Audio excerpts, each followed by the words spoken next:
결국은 소세마를 훔친 거죠. 예. 그렇게 해서 군인 5명이다 해서 거의 일주일 동안 4달러 바꾸니까 이제 1.2톤이 되더라고요. 예. 그러니까 그때가 아마 제가 태어나서 처음 나를 속인 이 땅에 대한 반항인 것 같아요. 반항. 왜? 내가 이 땅을 지켰는데 나는 이 땅에서 아무런 대가도 못 받았으니까 그래 난 이렇게밖에 살 수 없다. 결국은 그게 나의 청춘을 뺏어간 땅에 대한 이제 첫 반항이 됐던 것 같아요.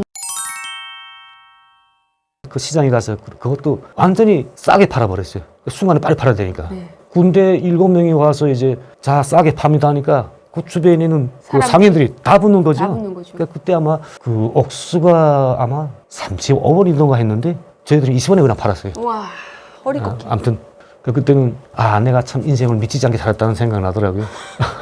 저기 장군님 밭에서 저기 정훈이 밭에서 정일이 밭에서도 훔쳤으니까 관계없죠. 관계없는 제 청춘을 11년 뺏어갔으니까. 일단 그 미친 돈은 내가 더 찾고도 남았다라는 근데, 데서 안도감을 찾으셨네요. 근데 그게 바로 인간의 본성이라 생각해요.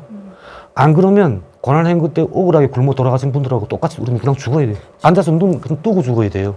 참 인간은 그래도 생존력이 있구나. 우리 북한 말로 말하면 조선 사람은 깍대기 뺏기면 삼천리를 뛴다는 게 우리 같은 사람들 보고 그러는 게 아닌가. 생활력이 강하다 이렇게 그렇지. 표현하고 싶어요. 아마 그런 말이겠지. 아무튼 이 돈으로 사실은 공무원이 좀 돼보려고 네. 뭐 남들처럼 장사할 줄도 모르고 또 그러더라니까. 아빠도 이제 공무원 하다가 이제 돌아가셨으니까 뭐 2년 동안 철도 전문대학 졸업하고 나와서 이제 철도 공무원을 되려고 이제 신청하고 면접 보고 했는데 막판에 결국 돈이 딸린 거죠.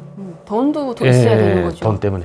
잠시만요. 그러면 그거에서 조금 다시 앞으로 가면 그 돈을 가지고 가서 다시 고향에 가서 집을 찾으셨나요? 아니 안 찾고 좀 적당한 집을 하나 샀어요. 네. 사서 이제 어머니를 모시고 있다가 돈을 왜 또 남겨뒀나 하면 북한에 고등학교부터 시작해 전문대 사는 이제 주간대학 다니자 해도 매일 돈이잖아요. 이 돈을 굴리면서 공부해야 되는데 굴리지 않고 이 돈을 그냥 챙겨놓고 있다가 매일 그 돈을 갖다 바친 거죠.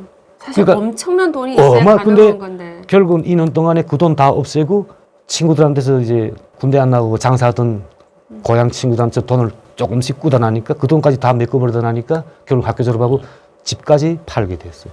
결국은 그 돈이 다 다시 없어진 거죠. 여기서 이청님 제가 궁금한 게 있는데 어머님을 어떻게 만나셨나요? 어디가 계시던가요, 어머니? 아니 그러니까 어머니는 이제 저녁에서 3일 동안 이제 고향에 있었잖아요. 매일 술 먹고 이제 사람들 때리면서 자전거를 뺐고 그 사이는 너무 창피해서 친구들 집에 안 갔어요.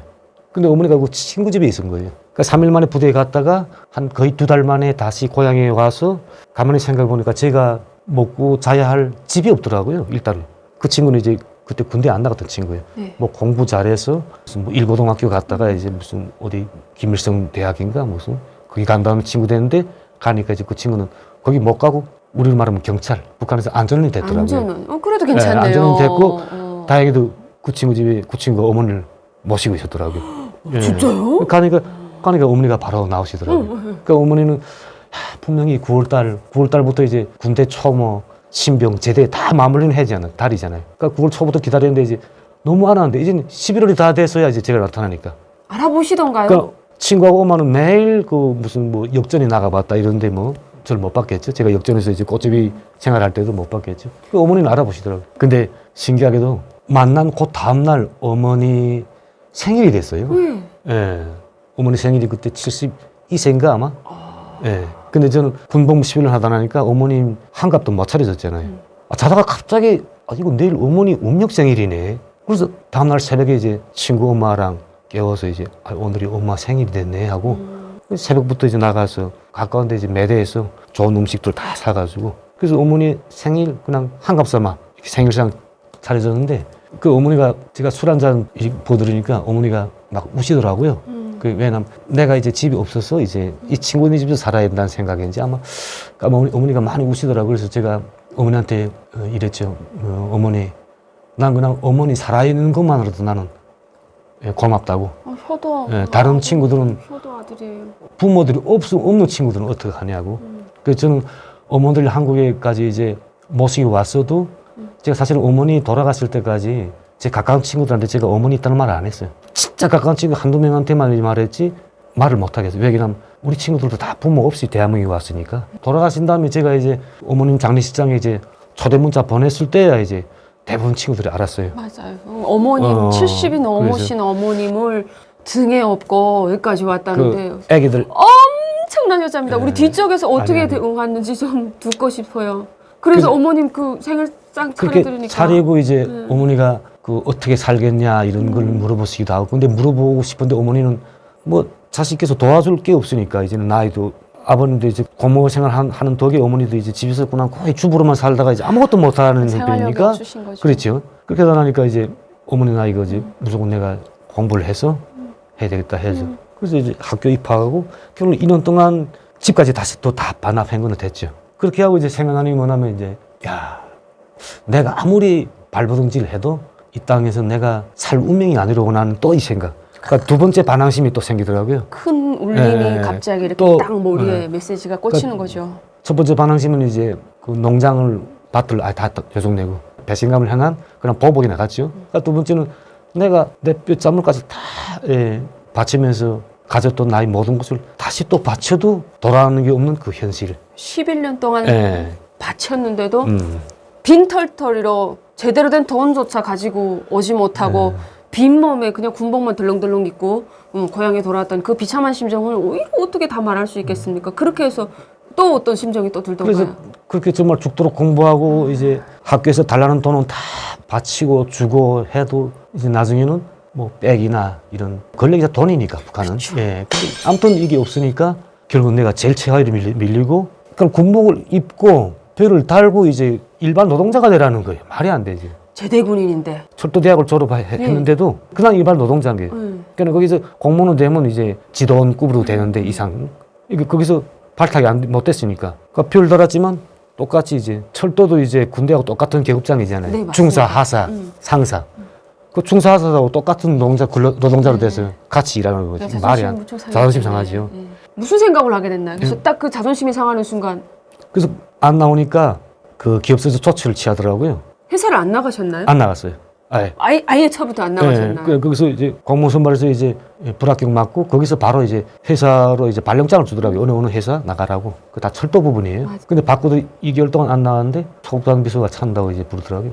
그래서 나가니까 이제 처음 보는 분인데 난 장사해야 돈 벌겠는데 어머님도 이제 나이가 80 다 됐고 나도 뭐 장사할 줄도 모르는데 난 어떻게 살아가야 되나? 그때서 기업소에 나면 기업소에서 무슨 뭐 배급을 주냐 어쩌냐. 기업소에서 뭐 참 딱하다니까 그러니까 며칠 동안 어머님한테 이제 어머님 뭐 드실 쌀을 어머님한테 주니까 대신 나는 금장에 들어가서 금을 캐라는 거예요. 금장. 네. 그러니까 금광이라는 건가요? 금광이죠. 네, 그래서 매 북한의 모든 기업소마다 사회, 철도, 군대 똑같아요.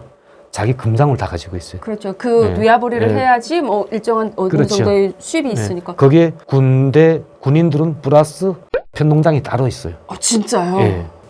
함경남도 저 개마고 그 가까운 데에 맞아. 보면 장진군, 부존군이라고 큰 해발 1000m 이상 산 꼭대기에 사람들이 살아요. 네. 그 위에서 이제 수천 헥타르의 그 있는 건 알아요. 편 생산.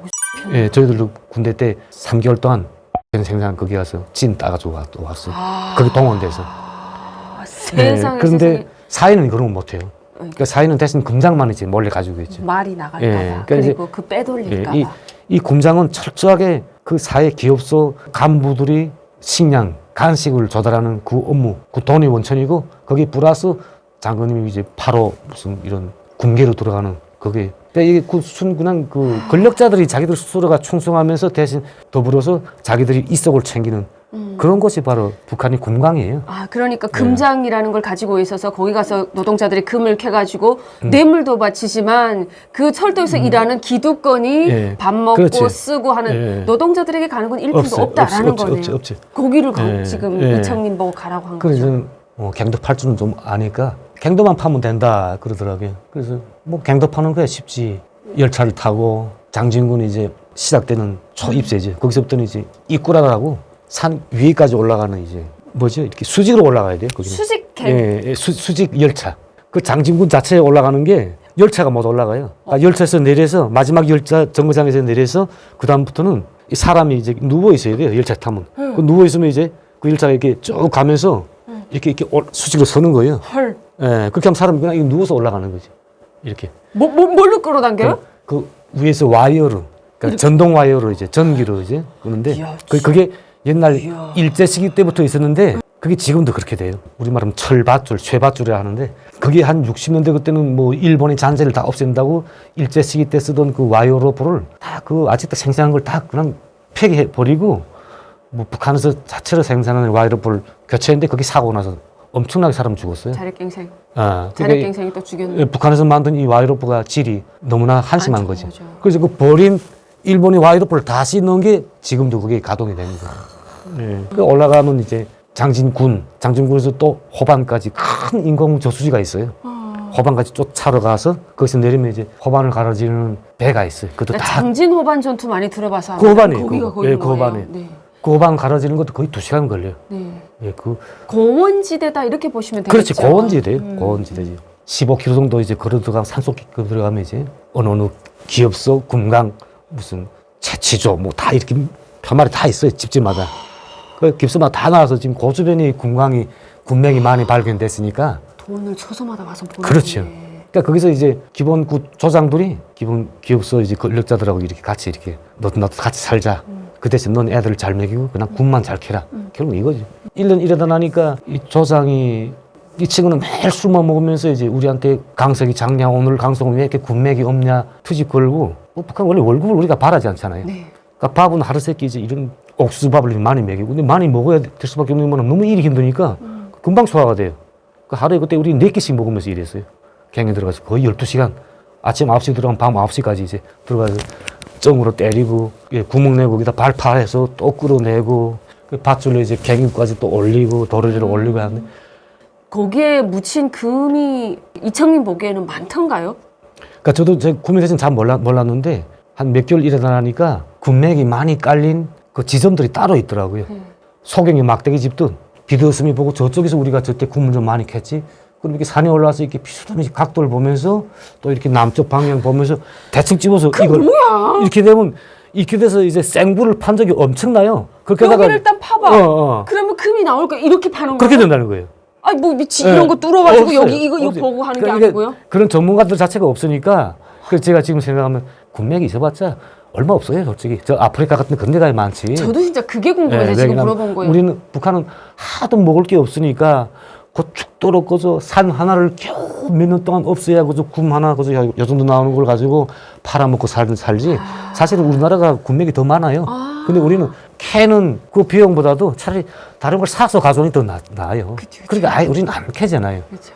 예. 그 제가 이게 말하는 게 네. 우리나라의 통일을 해야 될 필요성에 대해서 통일부나 다른 유관기관에서 얘기할 때 북한은 지하 자원이 무진장하다라고 하는데 아무리 생각해봐야 북한이 무진장한 지하 자원에 금은부하가 넘치면 김정일, 김정은이가 그거 팔아먹고 부자됐죠. 부자됐죠. 팔아먹을 게 없다는 결론에 도달하거든요. 근데 자꾸 역설할 때 무가 어느 만큼 깔려 있고 이렇게 하는 게 아니 그 그게 정도 의아해서요. 그 정도면 김일성, 김정일이랑 김정은이도 지금 저 사우디아라비아 중동의 왕자만큼 부자죠. 살지요, 솔직히. 이거죠. 그쵸. 그렇죠. 네. 하도 먹을 게 없고 이제 팔아먹을 자원이 없으니까 인건비가 안 들어가는 그 주민들 2천만 명을 그냥 예, 월급도 안 주고 그냥 생노력을 해서 그냥 그게 공짜인 거지. 그쵸. 그 사람들한테는 그래서 싸게 먹히는 그 거지. 사람들한테는 공짜나 같은 거지만 그쵸. 우리나라에서 우리는 인건비요, 복지 다 우린 돈 예산 들어가야 되니까 그게 우리는 안 맞으니까 아예 손 안 대는 거예요. 그쵸. 군단 자꾸 뭐 기업소서 나오라고 그러더라고요. 근데 또 마지막에는 이제 일주일만 더 있다가 안 나오면 뭐야 감옥에 잡혀간다고. 응. 그래. 무직. 결국은 그래. 야, 참 내가 이런 땅에서 왜 태어났지 하는 생각. 그때 그런 생각을 그러니까 했었나요? 어머니는 이제 그러니까 내가 군대에 안 나갔으면 이런 생각 안 했을 거예요. 군대 나가서 이제 일단 먼저 11월 5일하게 대학 때운 그때부터 이제 그런 생각이 자꾸만 생긴 것 같아요. 사회에 대한 반발. 솔직히 진짜 그 너무 이제 분노가 치밀을 때는 어떤 생각이 나냐면 나 이 폭탄 하나 좀 내한테 있었으면 저 기업소 창문 하나 좀 어디 사무실 하나 좀 깨버렸으면 좋겠다는 느낌. 그래, 악인하셨구나. 그 사람들 자체가 다 싫은 거예요. 그러니까 나한테 이렇게 말하는 사람들 자체가 그냥 나를 뭔가가 더 뺏어먹기야 뭐 싶어하는 이런 뭐 그냥 악마 같아 보이더라고요, 사람들이.